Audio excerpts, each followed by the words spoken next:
লাখো লাখো মুসলমানদের হৃদয়ের রক্তকরণ হচ্ছে, সেই বেদনা এবং ইসরায়েলি সন্ত্রাসী বাহিনীদের বিরুদ্ধে সোচ্চার হতে, ঘৃণা দেখাতে এবং ফিলিস্তিনি মুসলমানদের প্রতি ভালোবাসা দরদ দেখাতে কিন্তু আজকে হাজার হাজার জনগণ বাইতুল মোকাররমের কাছে এসেছে।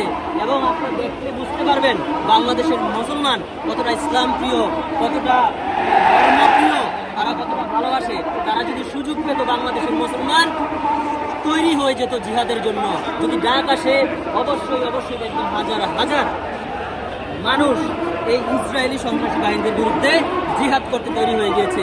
আপনারা যেখানে আছেন, যে যে জায়গা থেকে ইসরায়েলি সন্ত্রাসী বাহিনীর বিরুদ্ধে অন্তত পক্ষে ঘৃণা দেখাতে এরকম ইসলামিক প্রোগ্রামগুলোতে সংযুক্ত হন। এখানে আছে দেশ বরেণ্য অনেক উলামা ইকরাম, তারা এখানে বক্তৃতা দিচ্ছে এবং হাজার হাজার ইসলাম প্রিয় তাওহীদি মুসলমান এখানে একত্রিত হয়েছে।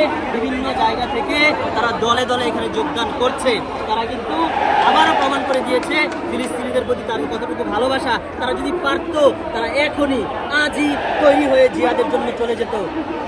যারা যেখান থেকে দেখছেন তারা এই ভিডিওটি শেয়ার করে পৃথিবীর প্রত্যেকটা মুসলমানের কাছে পৌঁছে দিন। তারা যাতে এই ভিডিও দেখে অনুপ্রেরণা পেতে পারে, তাদের মনের মধ্যেও যাতে এই ফিলিস্তিনিদের ভালোবাসার জন্মে এবং ইসরায়েলি সন্ত্রাসী বাহিনীদের বিরুদ্ধে তাদের ঘৃণা জন্মায়। আপনি ভিডিওটি শেয়ার করে দেবেন। দেখেন কত মানুষ এখানে জড়ো হয়েছে, দেখলে বুঝতে পারবেন বাংলাদেশের প্রাণপ্রিয় মুসলমানদের ইমানি জোশ কতটুকু।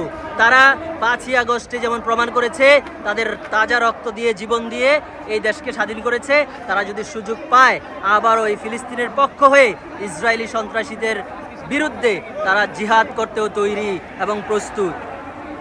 হাজার হাজার মানুষ এখানে একত্রিত হয়েছে।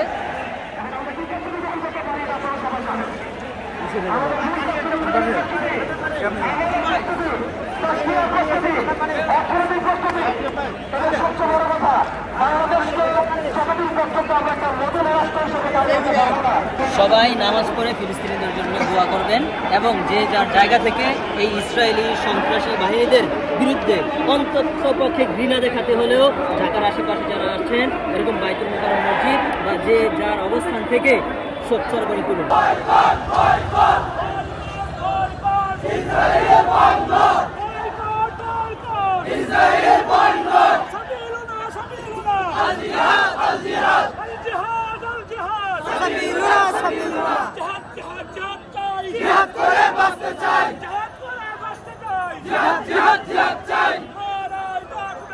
আল্লাহু আকবার।